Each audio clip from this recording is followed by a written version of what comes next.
राहुल गांधी के बाद अब ओवैसी भी खोलेंगे मोहब्बत की दुकान। अचानक लोगों को प्यार की नसीहत कैसे देने लगे भड़काऊ भाईजान। रिलेशनशिप पर असदुद्दीन ओवैसी का किस्सा और ज्ञान सुनकर आप भी कहेंगे वाह जनाब।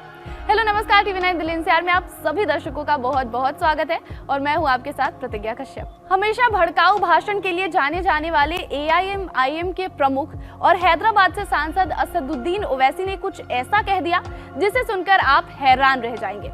रिलेशनशिप पर बात करते हुए उन्होंने कुरान शरीफ का हवाला देते हुए कहा कि कुरान ये नहीं कहता कि आपकी पत्नी को आपके कपड़े धोने चाहिए या आपके लिए खाना बनाना चाहिए या आपके सिर की मालिश करनी चाहिए।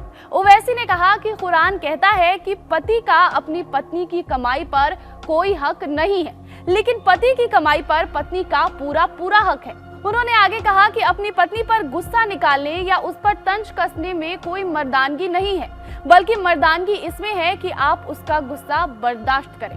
पति को अपनी पत्नी के साथ अच्छा व्यवहार करना चाहिए। लोगों को अगर उनकी पत्नियां जवाब दे देती हैं तो वो बुरा मान जाते हैं।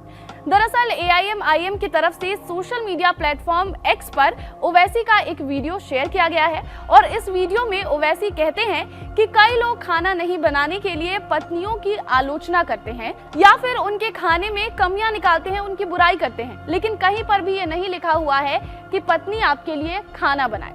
उन्होंने एक किस्सा सुनाते हुए ये कहा कि एक बार एक रसूल खलीफा फारूक आजम के पास अपनी पत्नी की नाराजगी की शिकायत लेकर गए, लेकिन उस समय फारूक आजम की पत्नी उन्हें डांट रही थी। बाद में रसूल ने फारूक आजम को बताया कि ये भी यही शिकायत लेकर उनके पास आए थे।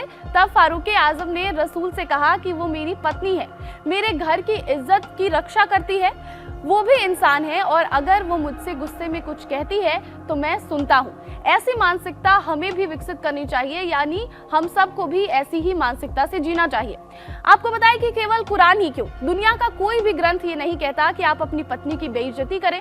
सनातन धर्म में भी पत्नी को घर की लक्ष्मी का दर्जा देने की बात कही गई है। ऐसे में तो ओवैसी हमेशा अपने बयानों से विवादों में घिरे रहते हैं, लेकिन उनका ये बयान वाकई प्रशंसनीय है। ओवैसी के इस बयान पर आपकी क्या राय है, आप हमें कमेंट करके जरूर बताएं।